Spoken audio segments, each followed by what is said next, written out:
Эта история произошла в лесных районах тайги. Федор был опытным охотником и хорошо знал окрестности. За свою жизнь он добыл много дичи, как мелкой, так и крупной. Никогда не занимался браконьерством, всегда соблюдал правила охоты и не брал лишнего, придерживаясь сезонов. Он не стал охотником просто так. Родился в городе, окончил ветеринарный техникум и работал на ферме. Но потом потерял работу, а семью нужно было кормить. Поэтому он хотя бы мог принести домой мясо. Еще мальчишкой его дед научил обращаться с ружьем и привыкать к охоте. Сначала это было просто развлечением, а потом стало необходимостью. Но жена не одобряла его частое отсутствие в лесу, и в конце концов она ушла от него. Мужчина оставил ей и сыну Егору квартиру, а сам уехал туда, где ему было лучше всего, в тайгу, чтобы жить в домике своего деда. Его всегда тянуло в лес, ведь несколько поколений его предки были знаменитыми охотниками. Когда Егор вырос, Федор брал его с собой, и его жена не возражала, чтобы отец и сын проводили время вместе. Егор проводил все лето у отца в охотничьем домике. Его радовало, что сын также увлекался охотой. Их жизнь продолжала свое течение. Однажды Федор отправился по делам в соседнюю деревню. Он выбрал привычный путь через реку по протоптанной тропе. Лед казался крепким. Федор был внимателен и вдруг увидел что-то лежащее и шевелящееся вдали. Он решил подойти поближе, чтобы проверить, нужна ли помощь. К его удивлению, он обнаружил волка.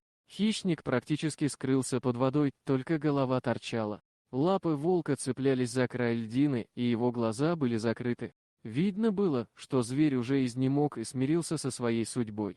Вода уже затвердевала вокруг него. Федор достал нож и начал разбивать ледяную корку вокруг волка, после чего осторожно вытащил его на поверхность. По всему волку казалось, что он уже мертв. Но Федор, будучи ветеринаром, знал, что можно определить это по глазам. Он достал фонарик, поднял веки волка и осветил его глаза. Зрачки моментально сузились от яркого света. «Значит, он жив», — подумал Федор и, набросив волка на плечи, пошел быстрым шагом обратно к дому. С каждым шагом ему было тяжелее, ведь зверь весил примерно 60-70 килограмм, и ноги уже не слушались. Но Федор не думал отказываться от волка. Это было не то же самое, что охота. Зверь попал в беду, и это меняло дело. Федор, медленно шагая, дошел до своего домика с этими мыслями. Он приложил волка к печке, укрыл его старым одеялом, а сам переоделся, чтобы не простудиться, ведь Федор был промокший насквозь. Теперь волка нужно было как-то согреть и восстановить его кровообращение.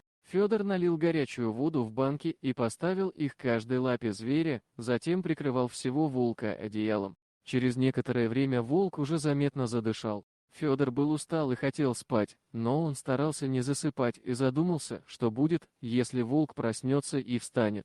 Ведь это хищный зверь. Но, согревшись, Федор все равно задремал. Он проснулся от грохота, открыл глаза и увидел, что волк опрокинул табуретку и смотрит на Федора, не понимая, где он находится и почему. Оскалив челюсть, волк зарычал, но поднимал только голову, слегка поднимаясь на передние лапы. Федор понял, что у волка отказали задние ноги.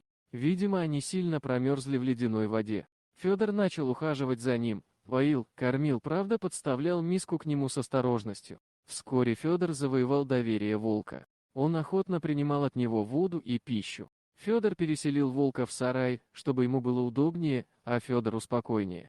Все это время он делал массаж задних лап волка и, шатаясь, он начал вставать на все 4 лапы и немного передвигаться. В начале лета Егор приехал на каникулы.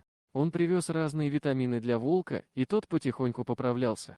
Удивительно, но, когда Егор приехал, зверь сразу позволил ему подойти. Егор продолжал делать ему массаж, так же, как делал его отец. К концу лета волк уже хорошо бегал и гулял с Егором. Он жил во дворе и спал ночью на крыльце дома.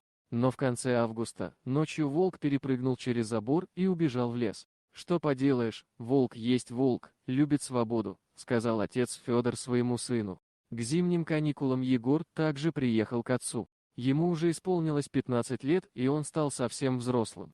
Они прекрасно проводили время, охотясь на мелкую дичь и гуляя по зимнему лесу. В один из дней отец послал сына в деревню за продуктами, но предупредил его идти по мосту туда и обратно. В этом году было много оттепелей, а лед на реке был слабым. Но Егор все-таки пошел прямо по льду, решив, что ничего не случится, и это было гораздо короче пути, чем идти по дальнему мосту. Тропинки уже не было видно, и он шел наугад. Лед треснул, и Егор провалился в воду. Одежда Егора намокла, и его стало тянуть ко дну. От холодной воды у него перехватило дыхание. Хватаясь за лед руками, он пытался выбраться, но льдинки откалывались. Все его попытки были безнадежны. Он очень испугался и запаниковал, не зная, что делать дальше.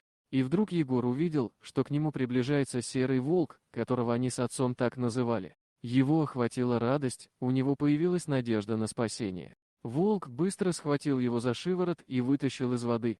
Егор понимал, что нужно быстро бежать до дома, иначе он замерзнет. И он мчался изо всех сил, а за ним поспешил волк, сопровождая его до самого порога дома. Федор, увидев мокрого сына, сразу все понял и посмотрел на волка с одобрением и благодарностью в глазах. Волк в ответ посмотрел на них обоих и мгновенно исчез в лесной чаще. Больше они его не видели. Вот такая удивительная история. А что вы думаете по поводу данной истории? Делитесь своим мнением в комментариях.